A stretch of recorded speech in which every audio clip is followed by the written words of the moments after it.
Let's work together and find common ground. We can work together. We need to work together. Let's work together. Yeah, but look what happens when they do work together. The House just passing a $956 billion farm bill that's packed with pork, like $1 billion for something called the Cotton Income Protection Plan, $51 million for bioenergy, and get this, $3 million to promote Christmas trees. I'm not making this up. There's a lot more to this. So is it time to go back to the bickering and stop the spending?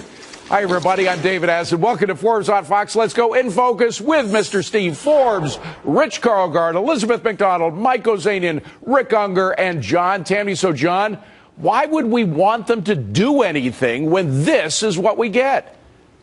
You know, it's a reminder that bipartisanship is the most overrated concept in politics today, and the family farm is easily politics' most sacred cow. Any time the two parties get together, we've always got to watch our wallets. In this case, it's an enormously expensive bill, and it violates the most basic concept in economics, which is comparative advantage. Rick, cooperation usually means more spending. More spending means more pork, and that's not good for the economy. Well, look, let's tear that apart a little bit. Nobody's going to disagree when it comes to pork. We all think intellectually, anyhow, it's a terrible, terrible thing to do, and it should not be what drives legislation.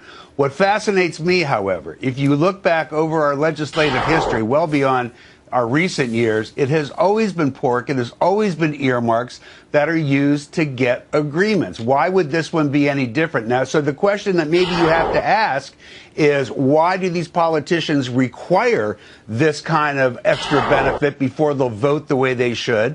And if they're going to do it anyhow, maybe we should bring earmarks back, because at least we get things done when we have them. All right, Rick, I love you, but I like my question better. EMAC, why do we need cooperation when this is the junk that we get when we have cooperation? Yeah, exactly. They're buying votes with their money. They're being big shots with their money. And by the way, why do we need a Christmas tree tax to promote Christmas trees when we already have nativity scenes? We have nativity scenes to promote promote Christmas trees. So, you know, what we're seeing is money for citrus research, for big ag farmers. And I'll tell you something. We already have the Energy Department throwing pork around, climate change pork for things like Solyndra, which is really putting green lipstick on a pig. And we also have the highway bill already loaded with pork, right. Bridge to pork. And so that we already have those bills with pork in them. I don't see the only way we can get partisanship is through pork. Is a sad state for our country. And Steve, we were going in the right direction. We had the sequester, which all the politicians said was terrible. We had the partial government shutdown, which all the politicians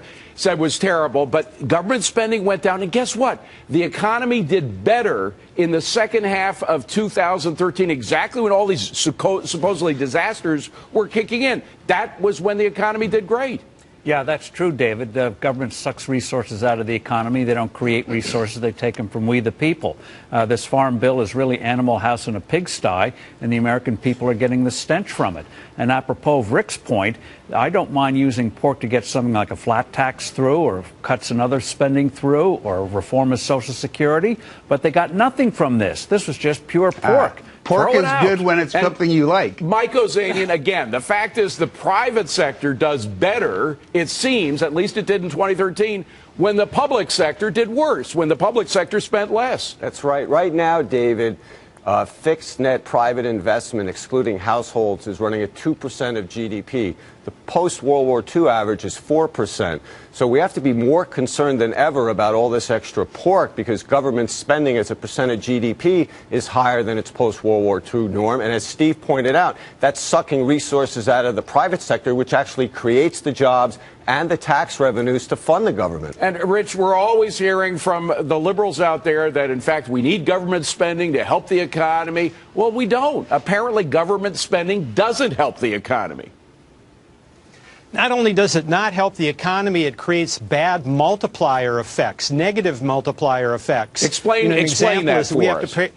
Well, we have to pay Brazil $147 million a year as a penalty because we violate some free trade thing, because we subsidize our own cotton industry. So we're not only paying to subsidize rich cotton farmers, but we're also paying penalties for doing this. Right. And John, this is just the way it happens. I mean, there's no other way they know how to do business down there, is there?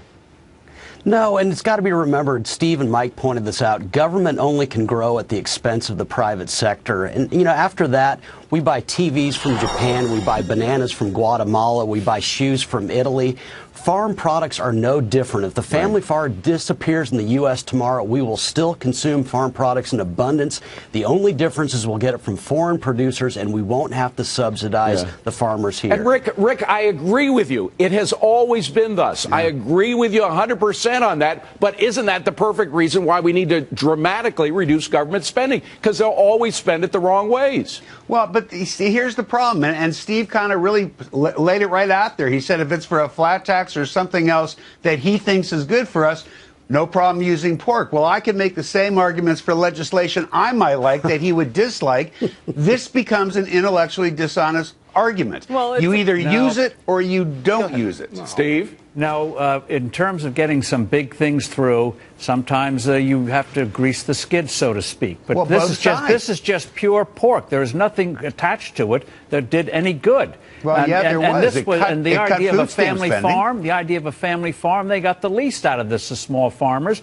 33% of the benefits go to the top 4% of the farmers. It's the rich getting richer. It's everything the Marxists accuse Republicans of. Big government's guilty of it. It's more than just not doing any good. It's doing harm, is it not? Because it's affecting the way we do business. It's negatively affecting the private sector. Yeah, it is negatively affecting the private sector. And, you know, I'll tell you something. What would be great is if we had true bipartisanship where you had LBJ-style grunt work to get true consensus on bills that will help the small businesses without all these guys playing big shot with our taxpayer money. And, Mike, remember, we still do have a debt here. I mean, with these low interest rates, you might not know it because it makes it cheap for government to pay off its debts with a low interest. That's one reason the Fed has been cooperating with them.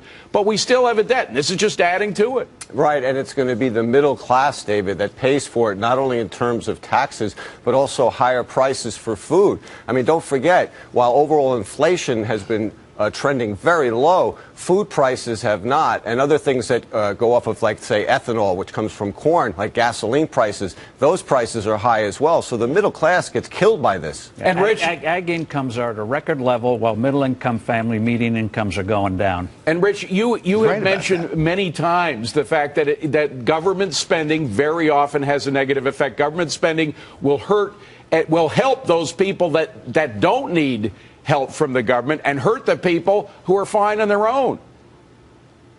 Well, sure, in the 1930s, when we started thinking about this, a much larger percentage of people were working on farms, and they were truly small farmers and poor and middle-class farmers. And now 1% of the population works on farms, and it's a big, giant business. But this negative consequence, it's not only that it hurts the economy, it hurts society. Right. Look, we've got an obesity problem leading to a diabetes problem, and we subsidize sugar. It's just absolutely insane. It's insane that we subsidize ethanol, which is environmentally disastrous. And by the way, Rich is a farm boy from Minnesota, so he knows whereof he speaks. North Dakota. North Dakota, even more so. All right. Thank you very much, gang.